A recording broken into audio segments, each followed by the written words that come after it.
Looking at Lonzo, looking at Levine, like what excites you the most about being able to play with those guys in that three-headed monster? One, with Lonzo, he hasn't fully blossomed into his potential. You know, his IQ on the court is incredible. You know, him being a point guard general that he is, his tendencies on the floor is amazing. You know, and it's just been a rocky few years of him coming to the lead, and now finally, you know, being compensated, knowing where you're gonna be, somebody believing in you. Now you could kind of like feel free and really be yourself. You know, so with him being there, that opened it up. And like I said, with Zach, it's, you know, he just played on an Olympic team. I know the confidence you leave from an Olympic team, you know, after you play with, just being around those guys. What you carry over to that following season is incredible. You know, you have more of a winning mentality, work ethic. You know, you really want to get after it, you know, because you feel like you belong. And him being a part of that, knowing what that's like and carrying that over to the season, it's like, how can you beat that? You and Zach, that's gonna be a crazy combo. Yeah. You know, when you think about it, like it's just gonna be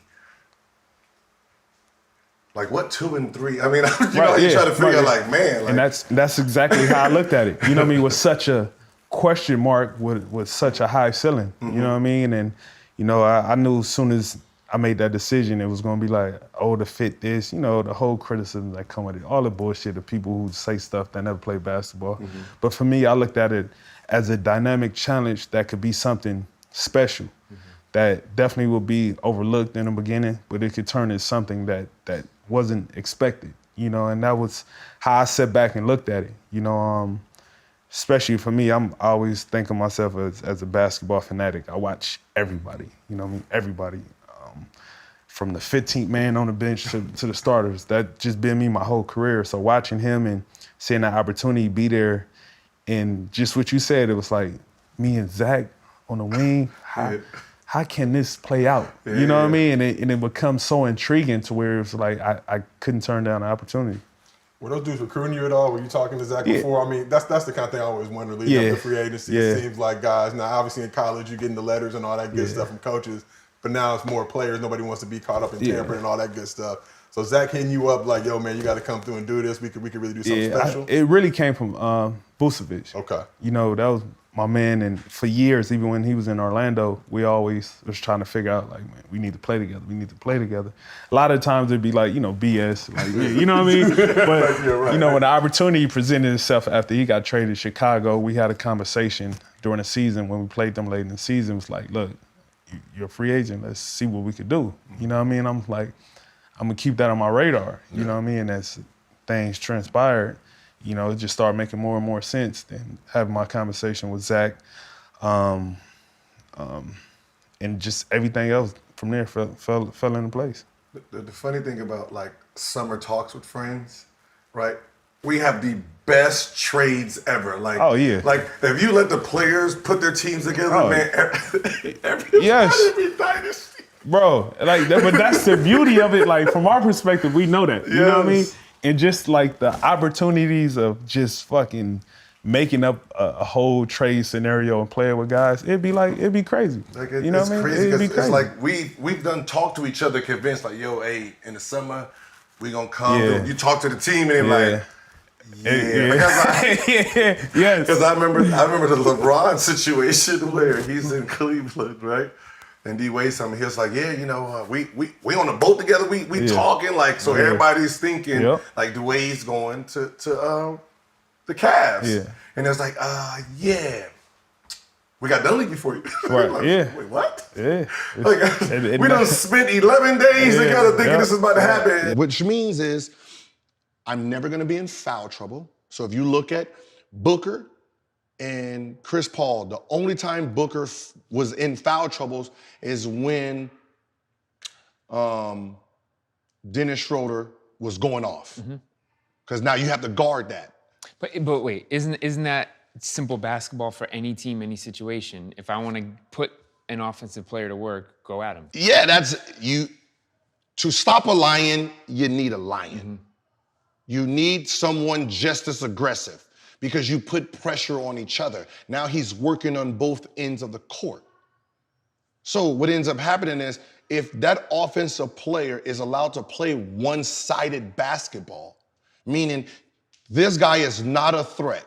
Now you have a lineup which when people say, oh, the Lakers is this and this, true.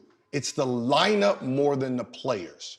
Here's why. If you have Anthony Davis and LeBron James, right? And then you have 3 non-shooters or 3 non-creators, right? You're gonna be in a corner, slot, right? While they're trying to do their pick and roll. With the other 3 players, we know you're not gonna backdoor, you're not gonna go for a lob, you're not gonna, if you do catch the ball, you're not gonna create anything, you're gonna pass it right back to those guys. That means 10 eyes are sitting on those 2 guys. So now it's 2 versus 5 on defense. Now you're talking about a 35-year-old guy. You have to work harder with that lineup. So when they say LeBron looks slow, yeah, he looks slow because he has to go through 5 guys all the time because they want spacing. Mm-hmm. No, it works the other way. You want it easier for LeBron, you put in better scores. And that's Bugatti, Honda means these Bugattis have to go 200 miles an hour just to keep it fair. What happens when one of those Bugattis is in the garage? Now one is in the garage. You don't put another Honda. That's what they got. No, they don't. They have scoring guys or aggressive scoring guys. With THT, he should have been in. He should have been playing 30. Like, I don't need someone that's going to play 30 minutes to give me 0 points. 30 minutes, 2 points. 29 minutes, 0. That is ridiculous. I do not need that output. You put 20, because the guy you're guarding in the same 29 minutes has 20-something points. So your good defense really didn't do anything if you scored 0. And what you're saying is if I average 30 and you hold me to 22, and you scored, good job, but you didn't do really anything to compensate on the other end. Yes. But let's look at the Lakers, because that's where everyone has the microscope, fully dialed in. Mm-hmm. And let's say this, they got exposed for what they don't have. One, because I look at the game from a chess standpoint. And I don't think they played chess in this matchup. You played Lakers basketball. You played, we need to be defensive stoppers. Isn't LeBron a defensive player? Mm-hmm. Isn't AD a defensive player? What more defense do you need? Huh? What more defense do you actually need? Shorter.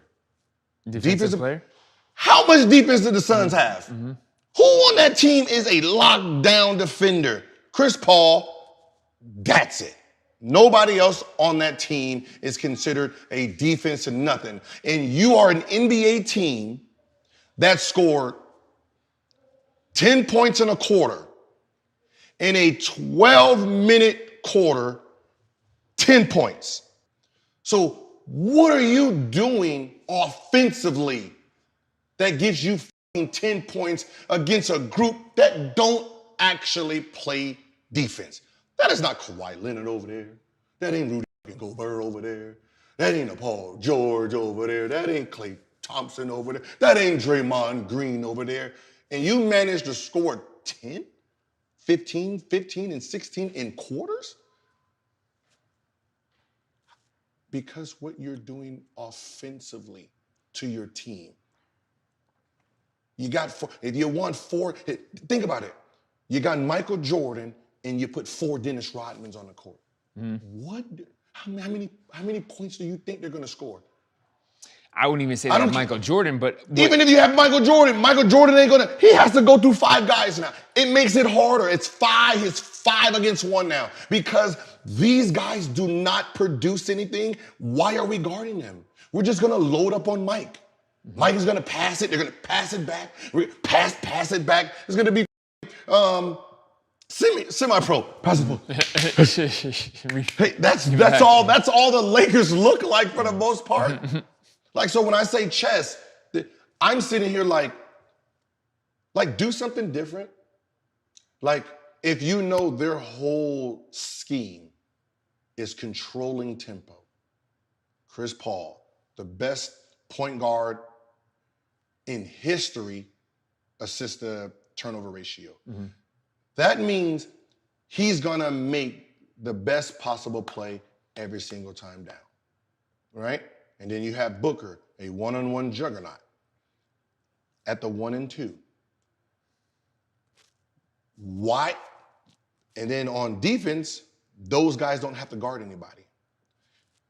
How do you challenge these two? If you ruffle these two up, the game's over. This series would have started off LeBron at the point like he is, right? You're the point. Schroeder, sorry, I don't need you right now. Bring in Kuzma at the 2. Anthony Davis, you're the 3. Who is he guarding? Crowder in the corner. Okay. Mm-hmm. Crowder is allergic to anything inside the 3-point line, so I'm not worrying about him driving. The 4, Trez. Mm-hmm. The 5, Drummond. Now, people were like, man, that's dumb. They gonna get beat off the dribble. Who's gonna beat them off the dribble? Chris Paul ain't blowing by nobody. He ain't John Wall in it. He's gonna sit there methodical, do this, do that. So I'm not really worried about him going anywhere. And if he wants to play ISO basketball, great. But I'm long enough to get to any shot that's out there. Any corner shot, I'm long enough to recover. If you even think about going to the basket, I have 5 guys that are jumping at that shot, right? But the biggest key, if you're the Suns, who are you sticking Chris Paul and Booker on?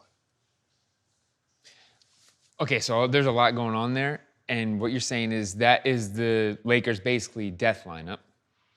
That's they should have gone with, right? Yeah. So first of all, let's acknowledge it. AD was injured.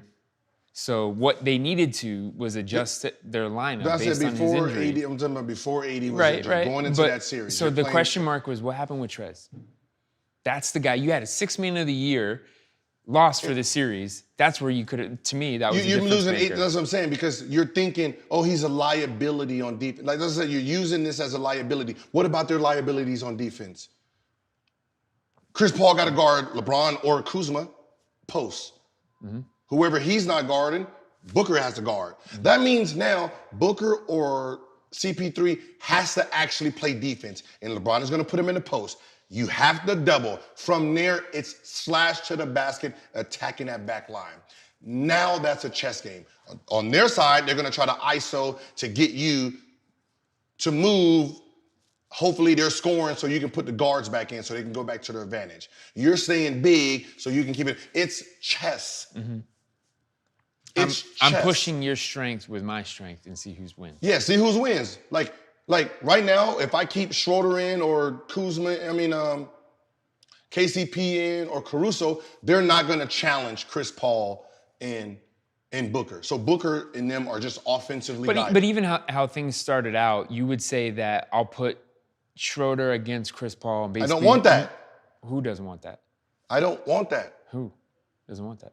As a coach, I don't want that lineup. What does it get me? For the Lakers, you're basically saying we'll neutralize the head of their snake. How? How does that neutralize him? All he's gonna do is pick and roll, get Shooter off of him.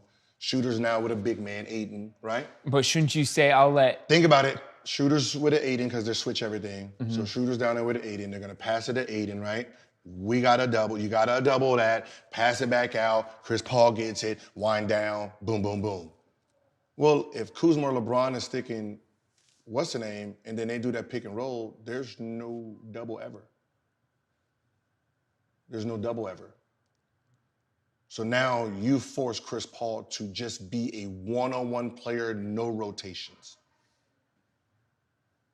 which is going to turn into a jumper, step back jumper somewhere, because he's not athletic at this point to really get to the basket over all these guys.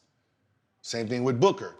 Booker's going to be going against Kuzma, what's the name? Same thing. He's going to have to do this 1-2 pull-up because going to that basket, it's going to be a lot of bigs down there. So it makes their offense harder, but the key part of it is they actually have to play defense now. And that's the key. See, I knew it was a problem. The problem was last year. They didn't see it because they won a championship. Right? They won a championship. With a bigger lineup. No, it was the same thing. Well, I mean, yes, you still have Drummond, you still have Gasol, they still have bigs like that, but they used But what Dwight I'm saying and is, JaVale to an advantage. But you were playing. You lost 2 games to a mediocre team. Mm-hmm. Yeah. Mediocre at best. Like that's real. Like you see what happened this year. Like even take away this year, right? And people say like, Miami is nice. Miami's nice. Okay, if they're that nice, is anybody on that team a top 20 player? Right? We talked about that. The thing is they overachieve. Anybody on the top 20? No. No, right? It's like you're trying to give away a championship with the lineups you're putting up. Like I was looking at lineups like, yo, how are you not complaining about this? Like I will be furious as an offensive player that your man is just sitting there doing this to me. Like damn, like back cut or something, do something. Like make him move. He's just looking.